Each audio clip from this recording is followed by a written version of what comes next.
వక్రతుండ మహాకాయ కోటి సూర్య సమప్రభ నిర్విఘ్నం కురమే దేవ సర్వకార్యేషు సర్వదా. ఓం శ్రీ మహాగణాధిపతయే నమో నమః. ఈరోజు సౌమ్యవారం అంటే బుధవారం 26 జూన్ 26, 2024 సంవత్సరం. శ్రీ క్రోధీనామ సంవత్సరం, ఉత్తరాయణం, గ్రీష్మ ఋతువు, జ్యేష్ఠమాసం, బహుళపక్షం. ఈ వారు తిథి పంచమి. రాత్రి 11 గంటల 8 దాకా ఉంది. నక్షత్రం ధనిష్ట నక్షత్రం అయి ఉన్నది. అలాగే యోగం విష్కంభం అంటారు. ఉదయం 9 గంటల 25 వరకు ఉన్నది. కరణం కౌలవ అంటే వర్జం వచ్చి రాత్రి 10:30 నుంచి 11 గంటల 59 వరకు వర్జం ఉంది. అంటే ఈరోజు రాత్రి 10 గంటల 30 నుంచి 11 గంటల 59 వరకు వర్జం ఉన్నది.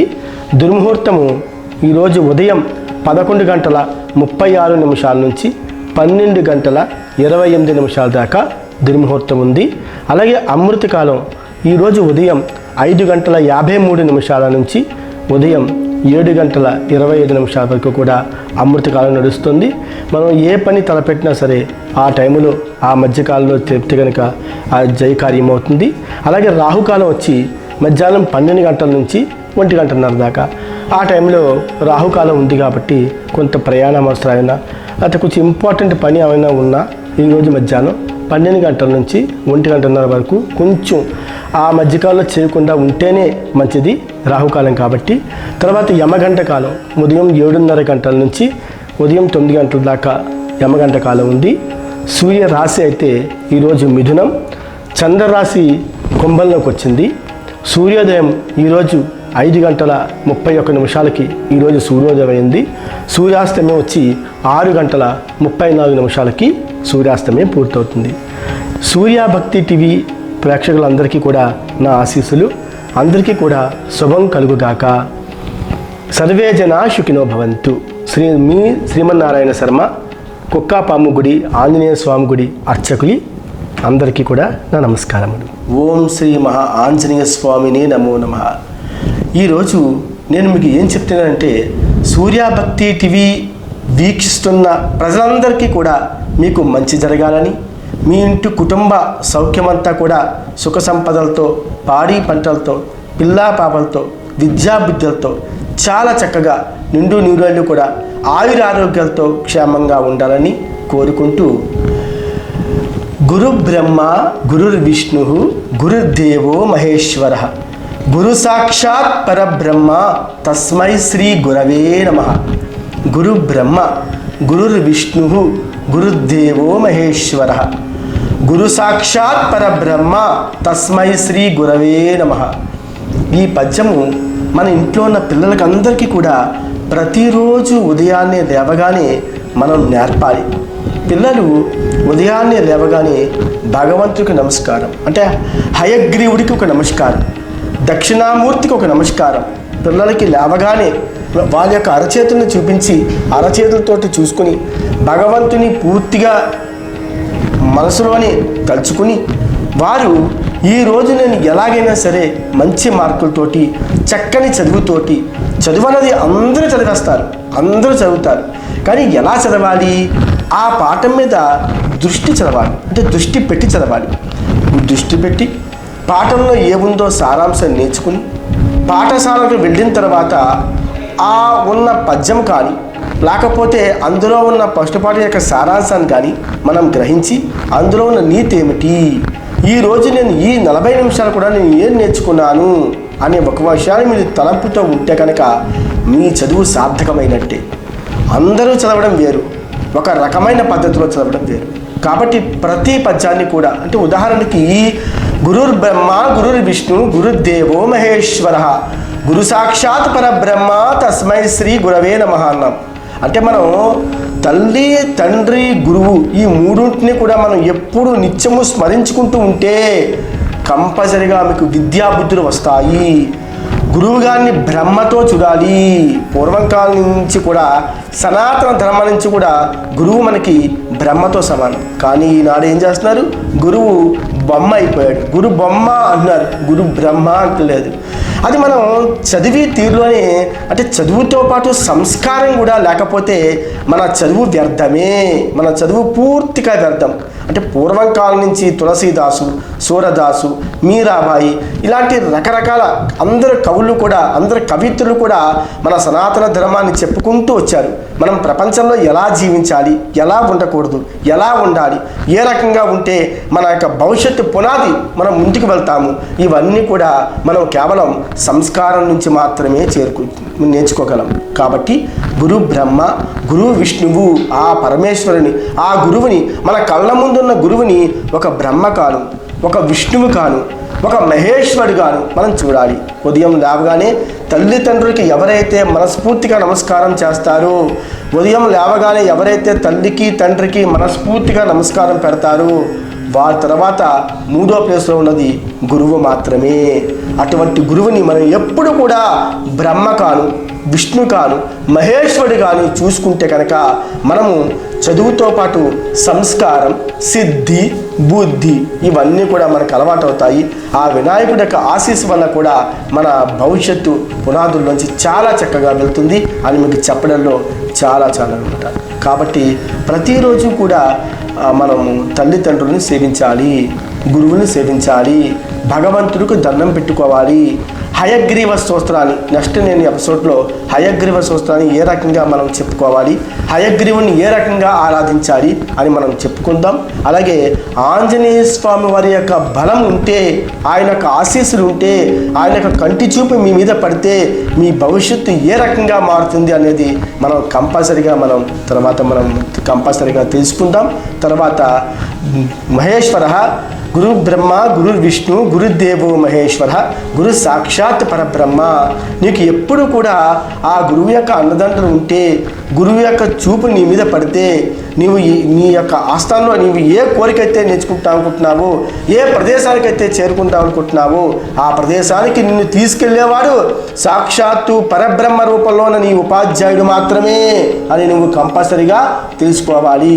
అలా తెలుసుకుంటేనే ఆ భగవంతుడు, ఆ తల్లిదండ్రులు, ఆ యొక్క ఉపాధ్యాయుడు నీకు ఎప్పుడు కూడా ఆశీస్సులు ఇస్తూ నీ భవిష్యత్తు పునాదికి ముందుకు చేరుకోవడానికి ఎప్పుడు కూడా ఉపయోగపడుతుంది. కాబట్టి తస్మై శ్రీ గురవే నమః. వెంటనే మనం గురువుగారిని ఆ యొక్క భక్తి శ్రద్ధలతోటి పూజించినట్లయితే మీ భవిష్యత్తు ఎప్పుడు కూడా ఉన్నత స్థితిలో ఉంటుంది.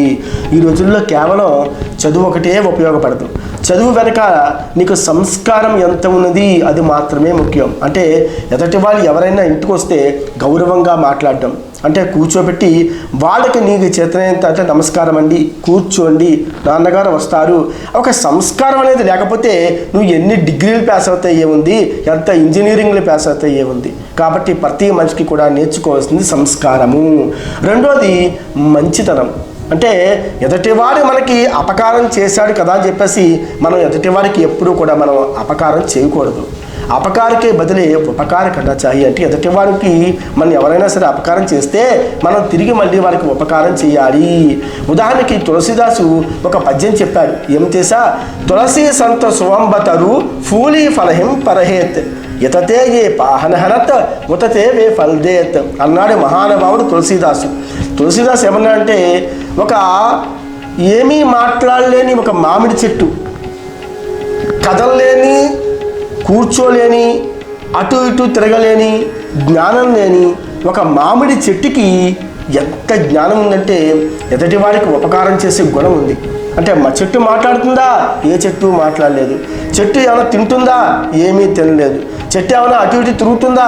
ఏమీ తిరగలేదు. అటువంటి మామిడి చెట్టుకి మనం అపకారం చేస్తున్నాం.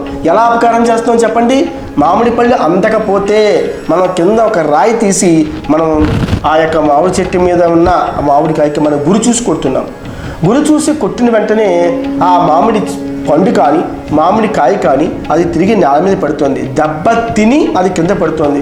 ఆ మామిడి పండుని, ఆ యొక్క మామిడి యొక్క ఫలాన్ని కానీ మనం కాయని కానీ మనం తిని మనం ఆకలిని మనం భుజించుకుంటున్నాం. అంటే దీన్ని బట్టి ఏమర్థమైంది? ఏమీ జ్ఞానం లేని ఆ మామిడి చెట్టే ఇతరులకు ఉపకారం చేస్తుంది కదా, ఏమీ తెలియని నదే మనకి ఎదుటి వాళ్ళకి నీరిచ్చి దాహాన్ని తీరుస్తుంది కదా. మరి జ్ఞానం ఉంది, మనం అటు ఇటు తిరుగుతూ ఉంటాం, మనం మంచి చెడు మనకి ఒక జ్ఞానం తెలుసు, మనకి ప్రపంచంలో ఉన్న అన్ని విషయాలు మనం నేర్చుకుంటున్నాం. మరి మనం ఎదుటి వాడికి మనం ఎందుకు మనం ఉపకారం చేయలేకపోతున్నాం? కేవలం అపకారమే ఎందుకు చేస్తున్నాం? ఉదయం నుంచి సాయంకాలం దాకా ఎదుటి వారికి అపకారం చెయ్యాలి అనే ఉద్దేశంతోనే మనం ఎందుకున్నాం? కాబట్టి మనం నేర్చుకోవాల్సింది సహాయత. అంటే ఎదుటి వాడికి సహాయం చేసే గుణం ఉండాలి, ఎదుటి వారికి ఉపకారం చేసే గుణం ఉండాలి. అలా ఉన్నట్లయితే నీ జీవితం సగం సార్థకమైనట్లే. నువ్వు చేసిన ఉపకారం ఎప్పటికీ కూడా పోదు, ఏదో రూపంలో మళ్ళీ మళ్ళీ మళ్ళీ మళ్ళీ తిరిగి నీ దగ్గరికి ఖచ్చితంగా వస్తుంది. ఎవరో చూస్తున్నారు, అందరూ చూస్తున్నారు కదా అని చెప్పేసి నేను ఉపకారం చేస్తున్నానని ఎట్టి పరిస్థితులను కూడా అనుకోవద్దు. మనం ఏ రకమైన ఉపకారం చేస్తున్నామో, ఎదుటి వారికి ఏ సహాయం అయితే చేస్తున్నామో ఆ సహాయాన్ని మనం భగవంతుడు పైనుంచి మనల్ని గమనిస్తూనే ఉన్నాడు. మనం చేసిన కర్మ, మనం చేసిన మంచి ఎప్పుడూ కూడా మనకి కూడా వస్తూనే ఉంటుంది. మనం చెడు చేసామా చెడు ప్రభావాన్ని పొందుతాం, మంచి చేసావా మంచి ప్రభావాన్ని పొందుతాం. కాబట్టి మనం అప్పుడు కూడా మనం మంచి చేస్తూ మన పిల్లలకి మంచి చెప్పాలి. ఖచ్చితంగా మన పిల్లలకి మంచి చెప్పాలి. ప్రతిరోజు కూడా మీ పిల్లల్ని దగ్గర కూర్చోబెట్టుకుని మంచి చెడు యొక్క జ్ఞానాన్ని మనం బోధించకపోతే ఇంకా ఎవరు చెప్తారు? ఈ ప్రపంచం ఎలా మారుతుంది? ఈ తరం ఎలా మారుతుంది? ఈ తరం ఎక్కడికి వెళ్ళిపోతుంది? మన సనాతన ధర్మాలు మనం ఏం నేర్చుకుంటున్నాం? ఉదయం నుంచి సాయంకాలం దాకా చదువుకుని ఇంటికి వచ్చేసాడా, మళ్ళీ తిరిగి ప్రైవేట్కి పంపించేసామా? అవి కాదు కదా.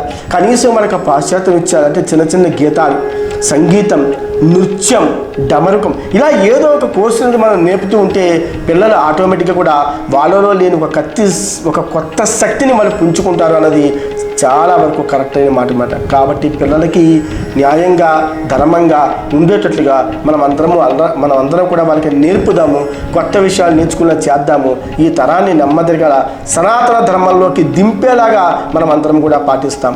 ప్రతిరోజు కూడా ఒక 2 భగవద్గీత పద్యాల పిల్లలకి నేర్పండి, 2 పద్యాలు నేర్పండి. మీరు చదువుకుంటూ ఉన్నప్పుడు మీ యొక్క తెలిసిన విషయాలు పిల్లలకి నేర్పండి. ముఖ్యంగా ఇంట్లో ఉన్న పెద్దవాళ్ళని ఎలా గౌరవించాలో చెప్పండి.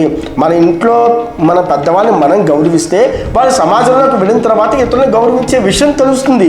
మనం ఇంట్లో విషయాలు ఏమైనా పిల్లలకి చెప్పకపోతే, ఎలా ఉండాలో చెప్పకపోతే, నీతి వాక్యాలు మనం నీతి విషయాలు మన పిల్లలకి తెలియపరచకపోతే, వాళ్ళ యొక్క గుండెల్లో నాటేలాగా మనం మాట్లాడకపోతే వాళ్ళ ప్రపంచంలోకి వెళ్ళిన తర్వాత, సమాజంలోకి వెళ్ళిన తర్వాత ఎలా బతుకుతారో ఒక్కసారి మీరే ఆలోచించండి, గుండె మీద చెయ్యి వేసుకుని ఆలోచించండి. కాబట్టి పిల్లలకి పాడైపోయినా మనమే కారణం, పిల్లల మంచి అభివృద్ధిలోకి వెళ్ళినా సరే మనమే కారణము. కాబట్టి ఒక తులసీదాసులాగా, ఒక రామదాసులాగా, ఒక మీరాబాయిలాగా అందరూ కూడా ఒక సనాతన ధర్మంలోకి వెళ్ళి పిల్లలందరూ కూడా కొంచెం నీతిని, న్యాయాన్ని, ధర్మాన్ని చెప్పి ఈ యొక్క వారి యొక్క పురోగతికి, అంటే వాళ్ళ యొక్క భవిష్యత్తుకి మంచి నాంది వేస్తారని నేను అనుకుంటూ ఉన్నాను అన్నమాట.